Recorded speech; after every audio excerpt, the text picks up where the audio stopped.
like 15 to 20 cast members. Almost all of them my friends. I did do a casting here in LA, and saw like 100 actors, and 2 of those I brought into the project. But everyone else was a close friend of mine. They were so awesome. They did such an amazing job. So yeah, I'm really, really happy about that, and I can't wait to tell you guys more about it. It's kind of my own version of Paranormal Activity, and I definitely will need everyone's help, you know, once it's all done, to get the word out. And we finished it, almost.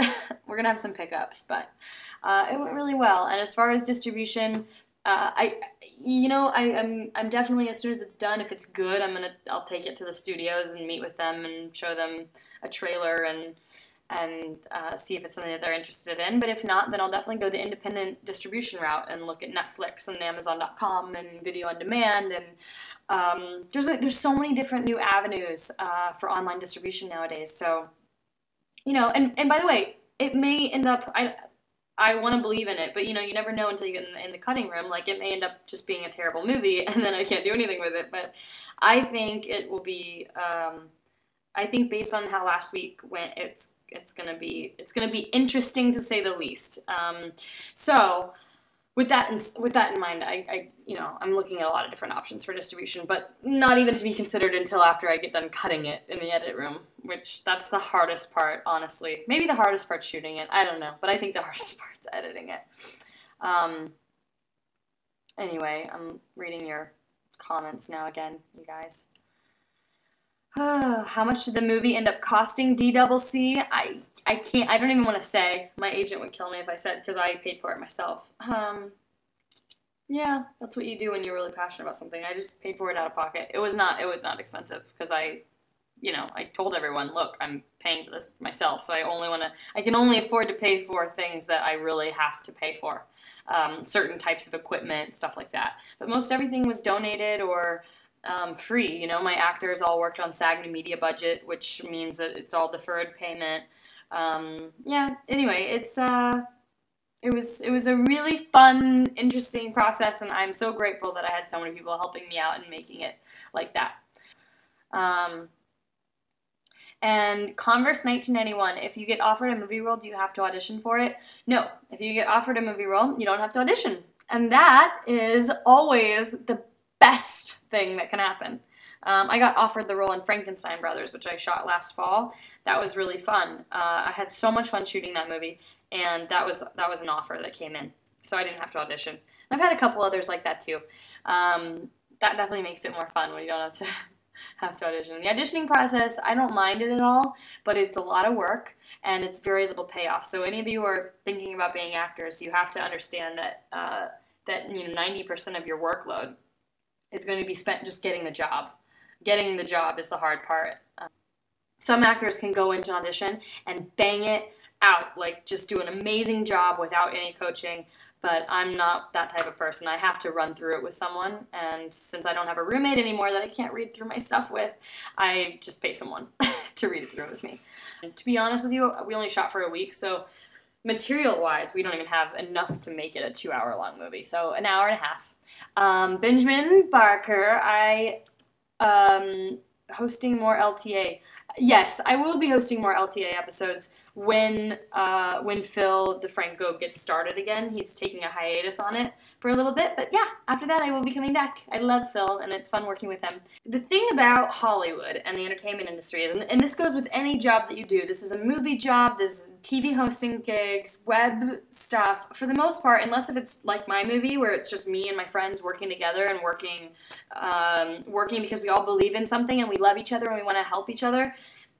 It's just like, it's constant negotiation. Like, everything is a negotiation. So you've got contracts and agents and lawyers and managers, and they're all trying to get you what you want or what they want, whatever.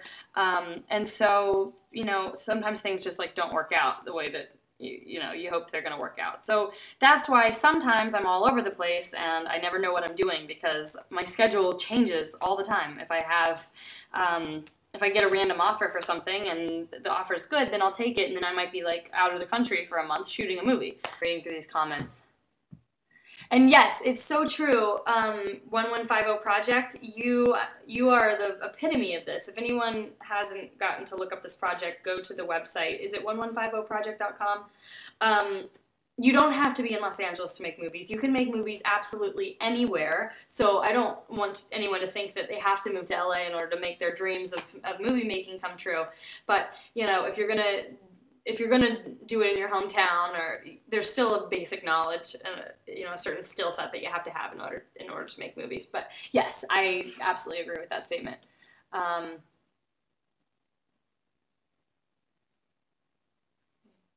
Alex Grimm, yes, I do think people coming to LA should collab their own success. That would be great. Brett 23, I've met Taylor Swift, but I don't know her. Um, I know, I'm sorry, you guys, not a sports fan. Sorry, I'm just getting through. Yes, I act and I sing King of God. I know you have no idea who I am. That's cool.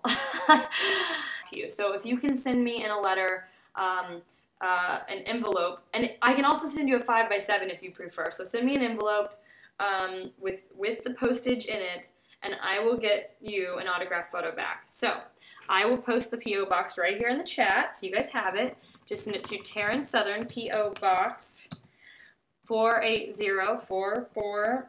Los Angeles, California 90048. So send me the postage with the envelope, with whatever size photo you want, whether you want a 5x7 or an 8x10. You have to send me the envelope that it fits in, and with the postage and with your address on the envelope. So that way I don't have to do any work except for sign the photo. And if you want a personalized message, just tell me. That's totally fine too. But I just want to be able to drop them in there, and then I can get them back to you guys, and that way you get them back faster, and it's a lot easier for me. And anyway, so as long as that's cool, then feel free to also send me whatever. If you want to send me letters or like suggestions for the show, then that's my PO box. So feel free to send whatever you want there. Did you guys all see the P.O. box? Okay, good. It posted. So yeah, I'm sorry. You'll just have to kind of figure out what the international price is or the domestic price for me to mail you a photo back. All right, but yeah, pretty easy.